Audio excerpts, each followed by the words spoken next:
Salut, c'est Greg. Dites-moi, pourquoi vous voulez pas faire un tour de France? Il est quand même super beau notre pays, non? En direct de la plage du Touquet, en plus c'est célèbre pour la moto. Ah, il faut peut-être trop de temps. Eh ben j'ai le même problème. Et dans le délire de ma série Le Road Trip pour tous, J'ai eu une idée. Je me suis dit pourquoi est-ce qu'on ferait pas un demi-tour de France sur 12 jours? Comme ça vous avez un jour pour rentrer, un jour pour sortir. Ce qui veut dire que Monsieur Tout le Monde en 2 semaines peut faire un demi-tour de France. On commence la partie Est. et l'année prochaine, hop, on fait l'autre côté. Et puis surtout on fera 2 fois le centre, mais pas le même centre. Ça veut dire qu'on aura vu plus de choses que dans un Tour de France. Et on va essayer de passer à travers le maximum de parcs régionaux et de parcs nationaux. On va aussi mettre des cols quand il y en aura pour essayer de profiter de la nature à fond et de notre super pays.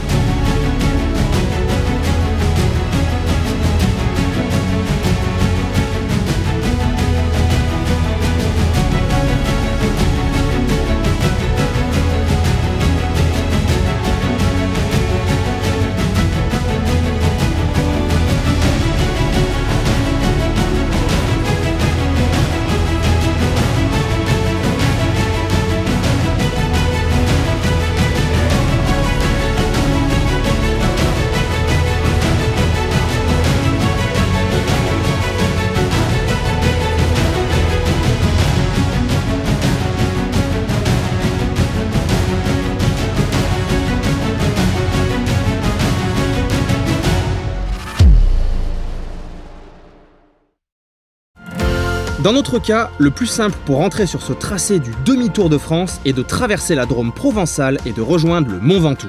Ce sommet est situé dans le département du Vaucluse. Il culmine à 1910 mètres, alors autant vous dire que dans tous les alentours, c'est lui qui surplombe tout le monde. Et c'est d'ailleurs ce qui fait de lui un incontournable quand on passe dans le coin. Surtout que son isolement géographique le rend visible depuis très loin. La route est sinueuse à souhait et le plaisir de conduite est bien là. On commence à travers des forêts et peu à peu, en prenant de l'altitude, le paysage va changer jusqu'à imiter la surface de la Lune. Peu après la station de ski du Mont Serein, à la sortie de la dernière forêt, la tour d'observation de 40 mètres de haut surplombée de son antenne de 20 mètres se dresse d'un coup au-dessus de nous.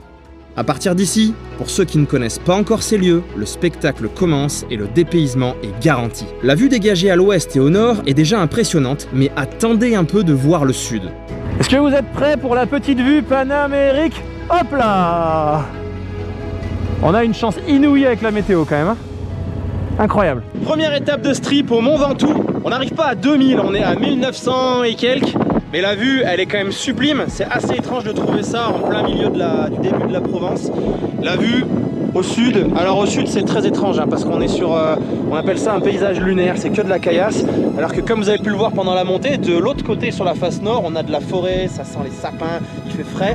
Bon ici il fait quand même frais hein, parce qu'à presque 2000 on est à 17 degrés. Sublime!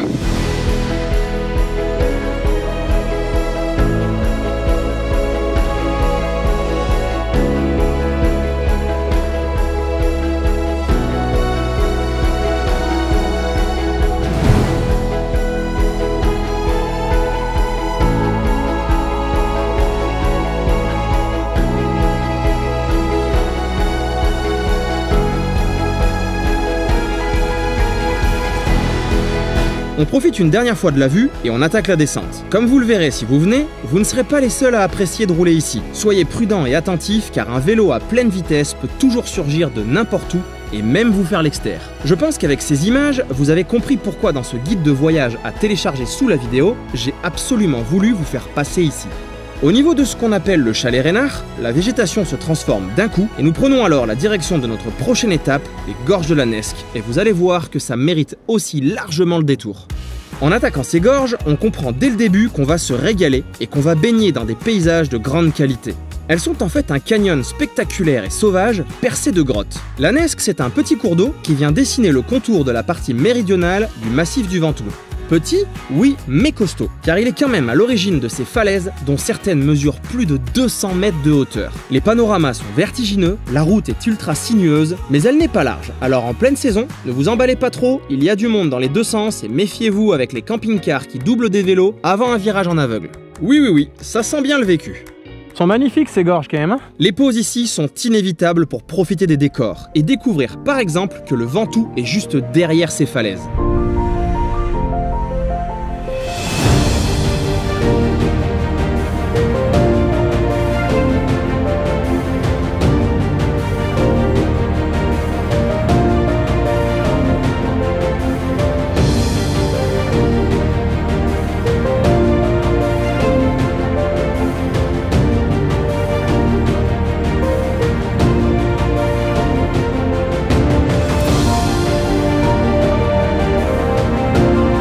Cette étape nous aura pris un peu de temps sur ce demi-tour de France de 4200 km en 12 jours, mais quand vous passerez ici, je doute que vous le regretterez. Nous quittons rapidement le Vaucluse pour les Alpes de Haute-Provence, même si nous allons faire quelques slaloms encore entre les deux. Nous traversons des paysages typiques du coin, à base de petits villages perchés et de champs de lavande. Mais ceux-là sont plutôt timides en comparaison de ce qui nous attend tout à l'heure. Un si grand road trip, c'est aussi l'occasion de voir du monde sur le parcours, alors pour ce midi, nous ferons une petite entorse à l'itinéraire que je vous propose pour aller faire un bon barbecue chez un ami. D'ailleurs, une fois les ventres bien remplis, il nous ouvrira la route vers notre prochain lieu incontournable, les Gorges du Verdon. Mais avant ça, on va utiliser des routes, disons, peu fréquentées pour aller voir les champs de lavande célèbres ici. Manque de peau, nous passons pile au moment d'une grosse campagne d'entretien des routes. Finalement, nous aurions pu prendre des pistes, ça serait revenu exactement au même. Heureusement, la descente en direction de Manosque était plutôt propre. Nous débarquons ensuite sur une de ces petites routes qui vous filent un plaisir de dingue à enrouler. Là, juste maintenant, dans l'état d'esprit du moment, avec les conditions uniques du moment présent. Et ça, je ne peux malheureusement pas vous le retranscrire en images, mais c'est exactement ce qui m'est arrivé sur cette portion. Ça tourne tout seul, ça s'enroule entre les arbres, ça pompe, ça secoue, c'est vivant, c'est le pied. En plus, à la base, elle n'était pas prévue. C'est mon collègue qui nous ouvre qui a proposé cette variante pour monter sur le plateau de Valençol et ses champs de lavande. Tiens d'ailleurs, on y arrive. Voici le spot préféré de toutes les Instagrammeuses. Eh mince, me voilà coupable aussi maintenant.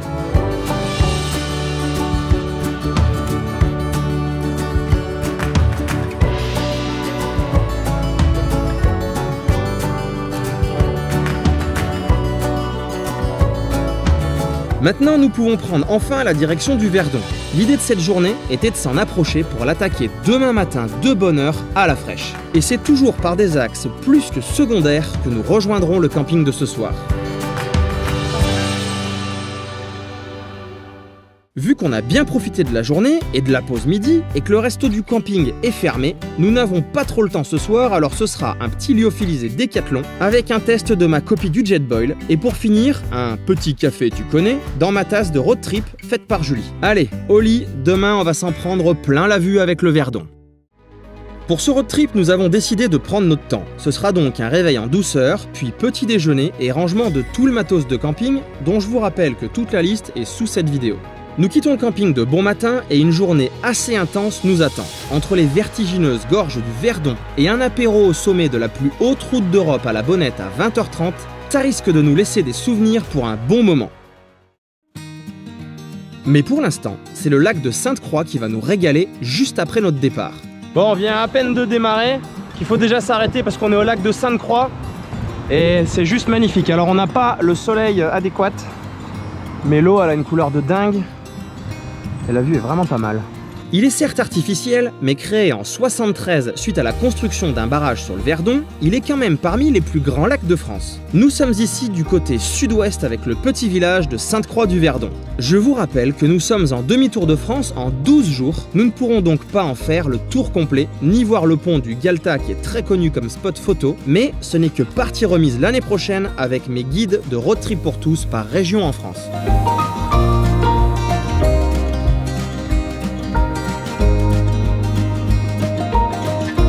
Nous enjamberons ensuite le Verdon pour le remonter plus loin sur sa rive gauche qui va nous en mettre plein la vue.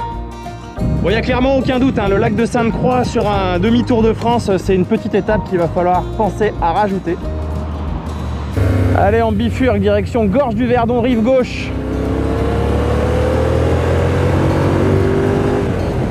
Alors, on va se tenir à carreau parce que toute la zone là, c'est militaire. Cette route est un vrai bonheur, ça tourne sans arrêt et par moments, il y a des points de vue vraiment sympas. Ça va durer quelques kilomètres avant d'arriver au-dessus du village d'Eguines. J'ai pas assez chaud et je crois que c'est en haut des plus grandes côtes qu'on a les meilleures vues. Et là, je crois que ça va être pas mal. Ah non, c'est moche.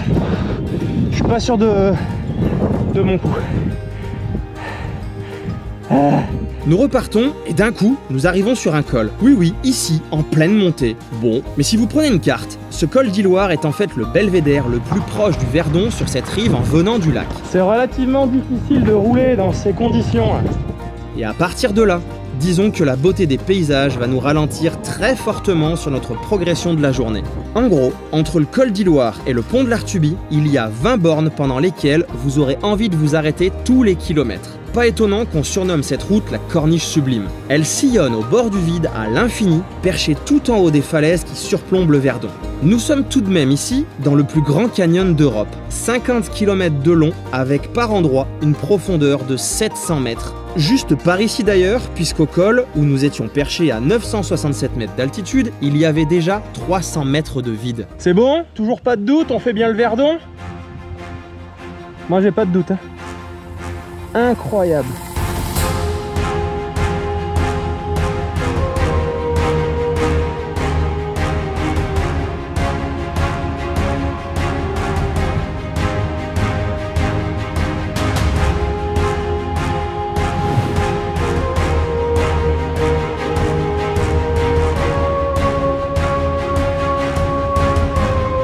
Nous tenterons quand même d'avancer un peu sur mon itinéraire en profitant au maximum de la route et de la vue, et en voyant par moments le passage de la rive droite perché aussi en face, je me dis que j'ai vraiment hâte d'y aller l'année prochaine.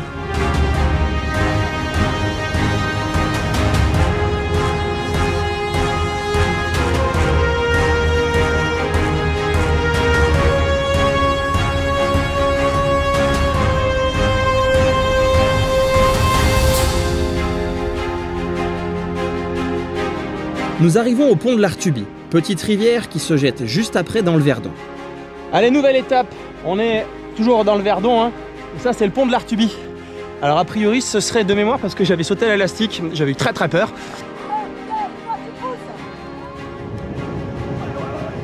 C'est le plus haut pont d'Europe avec l'élastique. On est à, je sais plus, 200 et quelques mètres. Enfin, c'est assez violent. La chute est longue. Si t'as pas d'élastique, l'atterrissage est lourd. C'est comme tes blagues. La chute est longue. C'est un pote.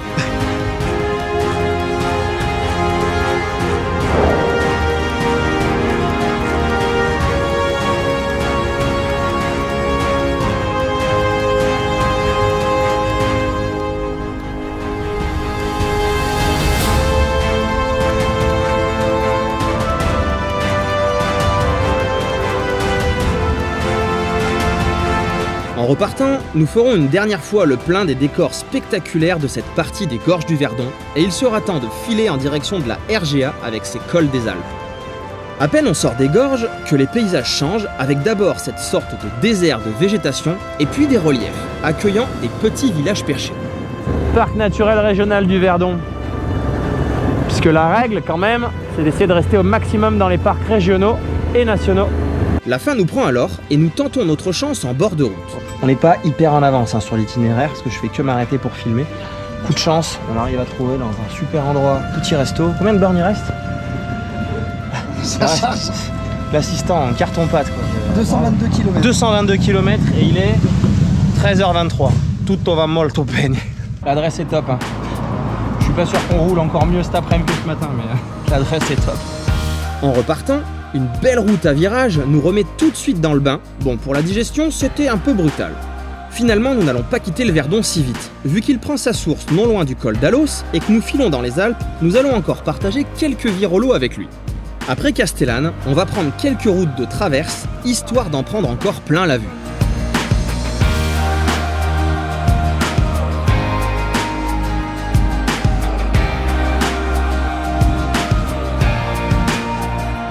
Ah, je suis ici parce que je vais chercher un col. Une fois de plus, on sort des sentiers battus. Et c'est ce petit col qui va réellement nous faire changer de décor.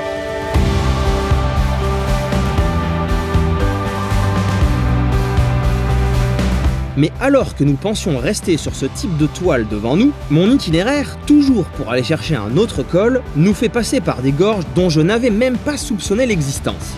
Depuis tout à l'heure, on se dit, mais elle va où cette route? Donc, il y a Moïse version rocher qui est passé par là. Mais non, mais énorme.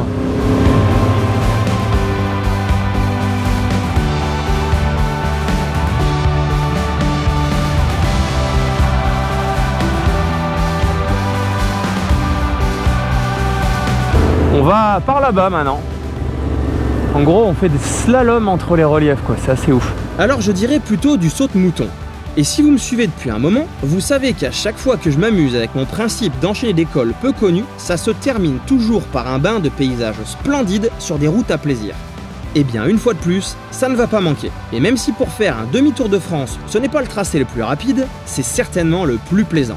En sortant de ce village, la route classique continue en bas pour rejoindre la vallée du Var au plus vite, mais nous, on va voir si la règle des cols peut encore se vérifier une fois de plus. J'avoue que pour le moment, c'est plutôt bien parti. Cette route n'est pas du genre banal, et quand on pense qu'elle montait déjà bien, elle pourrait même presque se terminer en mur.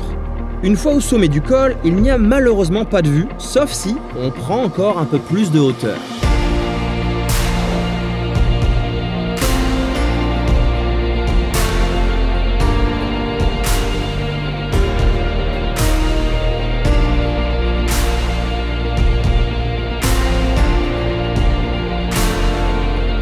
Sur la redescente, je commencerai quand même par me demander si mon délire est bien réalisable. En fait, c'est quand je suis sur ce genre de route là que je suis en train de me demander, on va vraiment faire un demi-tour de France là. Vraiment, dans 10 jours, en fait, on aura fait le demi-tour de France, en passant par même Dunkerque, la Côte d'Opale et Etretat. Bon, bah on n'est pas rendu. Surtout que, à peine ce massif franchi, nous remettons immédiatement ça pour s'en faire un suivant. Mais quand je vois dans quel environnement ce col va aussi nous faire traverser, je me dis que je laisserai bien ça pour le guide que je vous prépare. Yaourt à droite, fromage à gauche. Allez hop, on se range. Excusez-moi, choisissez un bord les filles. Faites pas comme François. C'est vrai que ça fait un peu l'arrière-pays corse hein, quand même. Du relief, de la verdure, une toute petite route et pas grand chose. Ouais, enfin, on est loin d'être au même niveau et on n'a pas la mer en bas. Ce n'est que partie remise. J'imagine quand même assez bien le berger tout à l'heure. Mais vous allez où comme ça? Ah bah là, on va à Dunkerque. Pardon. Non mais après on va à Etretat et on revient. Ah bon? De retour sur un plus grand axe, enfin, un peu moins secondaire, tertiaire, bon, disons moins paumé. Et la qualité de la route et des décors n'a toujours pas baissé. Cette petite rivière, c'est le Var. Ce qui veut donc dire qu'on est dans le département du Var. Bravo. Eh bien non, Jean-Michel nul en géo. Si c'est souvent une rivière qui donne son nom à un département, ici nous sommes sur un piège de première classe. Le Var traverse seulement 2 départements, les Alpes de Haute-Provence et les Alpes-Maritimes. Et ça nous vient de l'histoire et du passé. Et c'est un cas unique en France. Mais comme je n'ai pas les cheveux longs et que je ne sais pas imiter Laurent Deutsch, je vous laisserai chercher pourquoi. Nous sommes en gros à la hauteur de Cannes, à 45 bornes au nord à vol d'oiseau. Et vu qu'on ne va pas en Italie, il est largement l'heure de mettre principalement le cap au nord pour plus de 1100 km. Quand j'ai fait mon itinéraire, que vous retrouverez sous cette vidéo sous forme de guide de voyage détaillé, j'ai relié au feeling mon prochain point, oui sans surprise, un col, encore un, et ça nous fait atterrir ici. Et ce cours d'eau, à qui on doit ces superbes gorges, eh bien c'est le Sian, encore une pépite que monsieur ou madame tout le monde peut découvrir en demi-tour de France en moins de 2 semaines. Non, on peut pas faire que des trucs beaux. Sinon après la vidéo elle va être ennuyante. Bon, sauf que ces gorges du Sian, elles sont littéralement bipolaires. Dès qu'on passe les 2 épingles qui sont en plein milieu, la couleur change radicalement, on passe des falaises de calcaire blanc dans le bas des gorges à un rouge lit de vin profond. Bienvenue à Jurassic Park les gars. Au final, on va profiter comme ça pendant 24 km.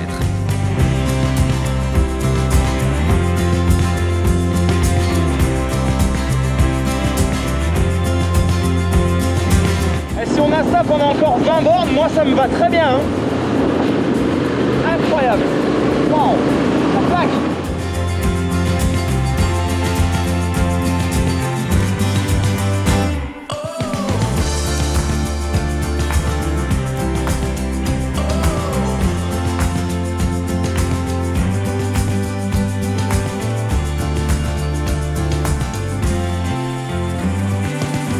Le Sian prend sa source dans le Mont Mounier juste en face. Et nous allons d'ailleurs contourner ce massif par le col de la Couilleule, ce qui annonce notre entrée dans la célèbre RGA, la route des Grandes Alpes. Et je trouve d'ailleurs cette entrée en matière plus sympa que le tracé officiel qui démarre à Menton avec ensuite le col de Turigny. Une chose est sûre, c'est qu'à partir d'ici, la magie des montagnes va démarrer. C'est quand même difficile de se dire qu'il y a 15 minutes, on était là-bas derrière, dans des gorges avec des roches type volcaniques foncées. Et là, on est en plein pâturage bientôt.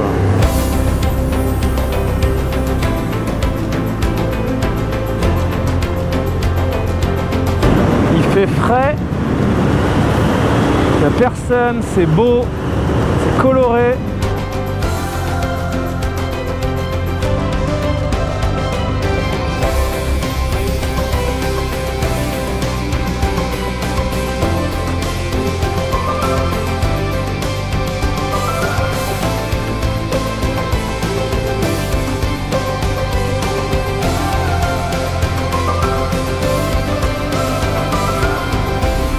C'est clair que depuis le Verdon, ça fait des sacrés changements. Côté vallée de la Tinée maintenant. C'est super agréable de rouler là. La descente sera encore plus belle que la montée et me confirmera que la variante par la Couilleule et la Cayolle vaut largement le coup dans une RGA. Elle est hyper changeante, sauvage et verdoyante. Elle nous permettra de débarquer dans la vallée de la Tinée. Décidément, cette journée est un enchaînement de routes à enrouler. Du bas du dernier col, c'est pratiquement 30 bornes de plaisir qui nous attendent jusqu'à Saint-Étienne-de-Tinée, ce qui signifie qu'en ligne de mire, nous avons le col de la Bonnette. On va juste aller acheter un peu à manger parce que sinon ce soir on est tellement en retard qu'on n'aura rien du tout. Il est 18h30, nous sommes encore loin du gîte de ce soir et dans quelques minutes, nous allons passer dans une dimension parallèle, vous allez voir. Bon, je crois que de l'eau, il y en a cette année. C'est ce qu'on voit d'ailleurs depuis le début avec les lacs, c'est cool, bonne nouvelle. Nous venons d'entrer dans le parc national du Mercantour et dans 25 km, nous serons à presque 3000 mètres d'altitude. Sur cette courte distance, c'est en fait un parc d'attractions qui nous attend, dans lequel la nature a décidé de semer des décors divers mais surtout variés. Une fois que la vue s'ouvre, on va démarrer à grimper à travers des pâturages et vu qu'il est 19h passé, nous allons même déranger les habitants du coin qui devaient certainement démarrer l'apéro. Petite montée en soirée du col de la Bonnette, il est 7h10, donc autant dire qu'on est seul et qu'il fait frais. Et que c'est magnifique. Enfin non, on n'est pas seul, il y a des marmottes qui viennent de cavaler un petit peu autour. Le concept c'est qu'on va aller se poser un petit peu là-haut avant de descendre dormir. Ça devrait être joli. Au milieu de l'ascension, on tombe sur un village dont les habitants n'entretiennent apparemment pas bien leur maison. Doucement, tonton je sais tout. On sait qu'il s'agit du camp des Fourches, un casernement de montagne situé à 2291 mètres d'altitude et à seulement 8 km du col de la Bonnette. Il est composé de 26 petits bâtiments et pouvait accueillir un bataillon de chasseurs de lapins. Ah oui, tonton, alpins, pardon. Aujourd'hui à l'état d'abandon, il se prête plutôt bien aux plans photos et vidéos. Ces 8 derniers kilomètres vont nous prendre pas mal de temps, compte tenu du nombre de pauses que nous allons faire. Mais ce col est tellement impressionnant qu'on n'a pas envie de s'en priver. On n'est pas prêt d'aller le boire ce coup, hein. C'est tellement beau la Bonnette là quand on est seul. Incroyable. Bon, quand on risque de se prendre la flotte aussi, mais ça c'est notre histoire. Quand la cime nous fait face, même si le vent violent nous pousse à laisser tomber, on compte bien passer un moment sympa sur ce sommet mythique. Bon, avec tout ce vent et la fatigue, on voit, à mes yeux, il est presque 20h, mais on va se poser pour prendre un petit moment au col de la Bonnette ici, parce que c'est quand même un endroit de dingue, et à presque 20h, bah, il est juste à nous, quoi, c'est énorme. Donc là, c'est un peu le partage, là. Là, tu vas à Josier, et là, aussi étrange que ça puisse paraître, tu vas à Nice. Et là-haut, c'est la cime, et malheureusement, bah... il y en a qui ont essayé, ils ont eu des problèmes. Bon allez, on va essayer de voir si elle me pète pas la tronche. Putain, si, sûrement. Non, c'est pas mal. Petite bière haute la Bonnette. Ah oui, et pas la peine d'encore la ramener, tonton la morale. Et non, on ne fait pas l'apologie de l'alcool au guidon et blablabla. Je me pose une question là. Dunkerque. Dunkerque c'est par là ou c'est par là-bas? Non, parce qu'à la base, demi-tour de France, on va monter jusqu'à Dunkerque et on va être au tas. On n'est pas rendu là. Hein. Fini ces histoires là. Il est 8h27, on va prendre la douche et manger ou bien? Allez.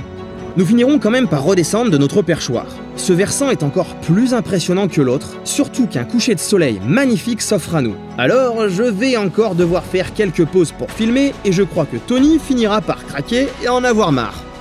En septembre dernier, j'avais fait l'ascension en sens inverse, mais l'ambiance de pleine journée n'a rien à voir avec ce qu'on vit ce soir, seul au monde aux alentours de 21h. C'en est presque envoûtant. Impossible de vous décrire l'ambiance dans laquelle nous sommes plongés, mais comme nous l'avions déjà expérimenté tard un soir en road trip au fond de l'Ardèche, nous avons l'impression d'être dans une autre dimension.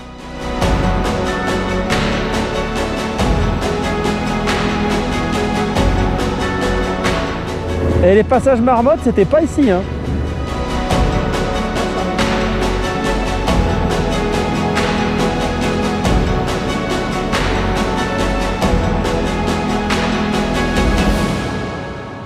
Nous arrivons finalement à Josier, et heureusement que j'avais réservé un hébergement en dur pour ce soir, ça va permettre d'essayer de se reposer un peu. Demain d'ailleurs, on remonte la RGA, mais comme dans tous les road trips, tout ne va pas se finir comme je l'avais prévu. Je vous donne rendez-vous dans le prochain épisode pour découvrir ça.